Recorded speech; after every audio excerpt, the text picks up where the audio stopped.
Anggota militer Spanyol menggelar operasi pemadaman saat kobaran api terus meluas di hutan Burgo Hondo di Sotelo de la Arada, Spanyol. Setelah menghanguskan lebih dari 153.000 hektar hutan, kebakaran ini menjadi kebakaran hutan terbesar dalam sejarah Spanyol. Bencana ini memaksa 50.000 warga Spanyol untuk dievakuasi. Pihak berwenang sedang menyelidiki penyebab pasti kebakaran setelah petugas menangkap seorang tersangka. Sementara itu, di Alto de Mijares, Provinsi Castellón, Spanyol, petugas pemadam kebakaran terus berjuang memadamkan kebakaran hutan. Kebakaran di dekat La Val de Uixó menghanguskan lebih dari 6.500 hektar hutan dalam sehari. 30 pesawat dikerahkan untuk mengatasi kobaran api. Kebakaran ini memaksa 16.000 orang dari 18 wilayah untuk mengungsi. Ya, bisa kebakaran hutan di Les Grands, Prancis ini telah menghanguskan 42.000 hektar lahan. Peristiwa ini memaksa sekitar 1,4 juta orang mengungsi.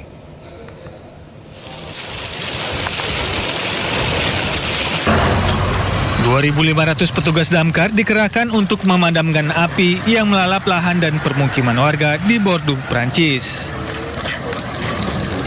Selain petugas damkar, 18 pesawat, 1.500 personel militer, 1.200 polisi juga dikerahkan untuk memadamkan api. 115.000 hektar lahan telah terbakar di seluruh Prancis sejak awal tahun 2026.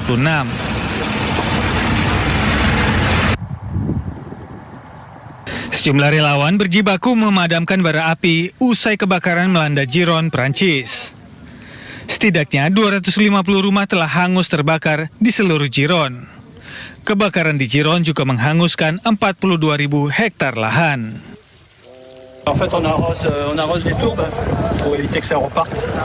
Donc on essaie de faire tout le tour du point qui a brûlé là. Parce que si vous faites rien, qu'est-ce qui se passe? Ça peut continuer à prendre et puis embraser la forêt qui est derrière.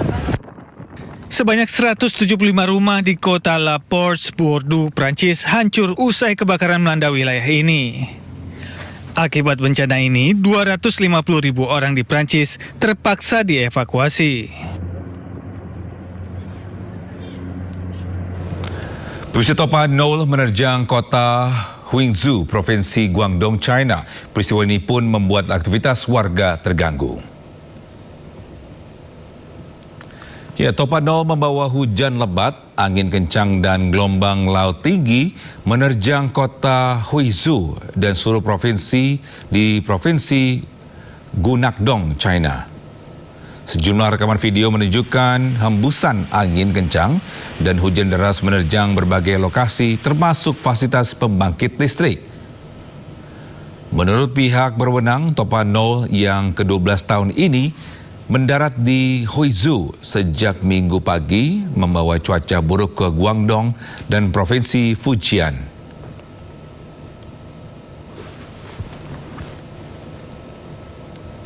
Ya, topan Nol juga membuat transportasi di seluruh wilayah China Selatan lumpuh.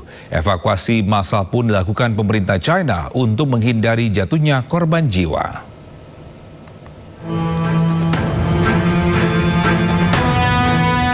Pemerintah China mengaktifkan respon penanggulangan bencana nasional setelah topan Nol menghantam Provinsi Guangdong. Topan yang membawa hujan deras disertai angin kencang membuat seluruh transportasi lumpuh di seluruh China Selatan. Lebih dari 800 penerbangan dibatalkan, sementara para penumpang menunggu di dalam gedung terminal bandara untuk berlindung dari topan. Evakuasi massal pun dilakukan guna mencegah jatuhnya korban jiwa. Tim penanggulangan bencana Tiongkok mengirim sejumlah tim ke daerah yang terkena dampak dan melakukan evakuasi massal untuk menghindari jatuhnya korban jiwa. Pemerintah China pun melokasikan 100 juta yuan untuk memperbaiki infrastruktur dan fasilitas umum yang rusak. Pemirsa, 10 orang tewas dan 23 luka-luka akibat banjir bandang yang menerjang kawasan wisata Shuangximen di barat laut Provinsi Gansu, China. Sejumlah wisatawan yang berada di lokasi pun terjebak hingga harus dievakuasi petugas.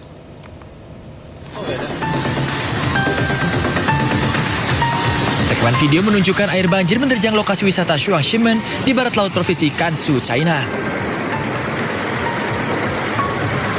Tim penyelamat melakukan pencarian di area terdampak untuk memandu para pengunjung wisata untuk dievakuasi ke tempat aman.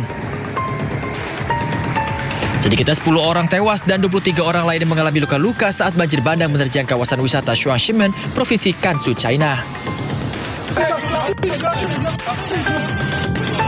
Peristiwa ini pun membuat sejumlah wisatawan yang berkemah di tepi sungai terjebak banjir. Sebanyak 247 orang dievakuasi, sementara korban luka dibawa ke rumah sakit di seluruh wilayah tersebut. Pihak berwenang China menjelaskan banjir bandang terjadi akibat curah hujan lebat di hulu sungai di kota Huichuan.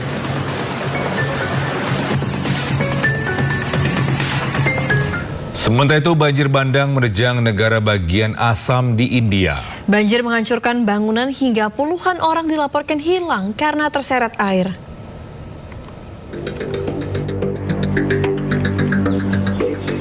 Banjir bandang dahsyat telah menghancurkan distrik Sivasagar di India, merusak properti dan meninggalkan jejak lumpur dan puing-puing di negara bagian Assam Timur Laut.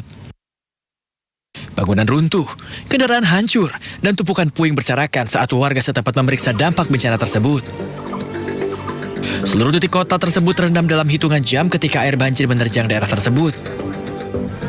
Hewan ternak warga pun tewas akibat bencana ini, sementara sejumlah keluarga kekurangan makanan atau air.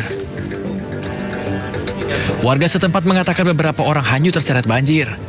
Sementara lumpur tebal dan bangkai ternak yang mati kini menutupi sebagian besar wilayah desa yang terdampak.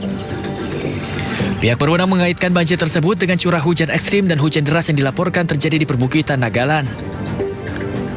Menurut Otoritas Manajemen Bencana Negara bagian Assam, hampir 655.000 orang masih terdampak di 6 distrik. Sementara jumlah korban jiwa akibat banjir tahun ini telah meningkat menjadi 66 orang.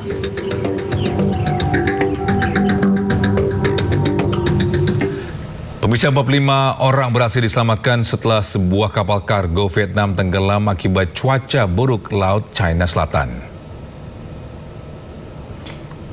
Inilah awak kapal kargo Vietnam yang terombang-ambing di Yeongshu Reef, Laut Cina Selatan. 29 orang kru kapal kemudian dinaikkan ke atas kapal penyelamat Tiongkok. Sebelum tenggelam, kapal Khoi Nguyen 18 Vietnam diketahui membawa 62 orang kru. Operasi lebih lanjut meningkatkan jumlah orang yang diselamatkan menjadi 45 orang. Petugas SAR masih mencari 17 orang lainnya yang hilang.